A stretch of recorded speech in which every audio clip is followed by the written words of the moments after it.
MLC రాజా గారిని ముందు TDP వాళ్ళకన్నా మా బాధ్యత ఎక్కువ, గెలిపించుకోవాల్సిన బాధ్యత. ఎందుకంటే మా రాష్ట్ర నాయకులు మరి పవన్ కళ్యాణ్ గారితో తర్వాత జనసేన పార్టీలో కీలక నాయకులైనటువంటి నాదెండ్ల మనోహర్ గారి కోసం మరి వారు సీటు త్యాగం చేశారు కాబట్టి ఖచ్చితంగా అది మా బాధ్యతగా మేము తీసుకుంటాం.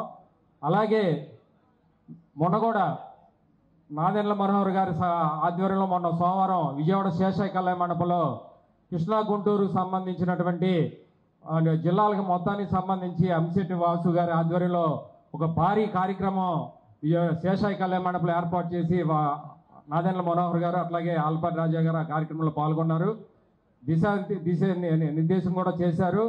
ఎందుకంటే యువత ఎక్కువ జనసేన పార్టీ వైపు ఉంటారు, ఆ యువతకే ఎక్కువ ఓట్లు ఉంటాయి కాబట్టి ఈ ఓట్లన్నిటిని కూడా ఎన్డీఏ కూటమి అభ్యర్థి ఆల్పాటి రాజా గారికి ఏపిచ్చే దిశగా ఖచ్చితంగా జనసేన పార్టీ తరఫున మా బాధ్యతగా మేము తీసుకొని ఖచ్చితంగా వారి విజయానికి మేము అందరం కృషి చేస్తామని చెప్పి ఈ సందర్భంగా తెలియజేస్తూ సెలవు తీసుకుంటా ఉన్నాం.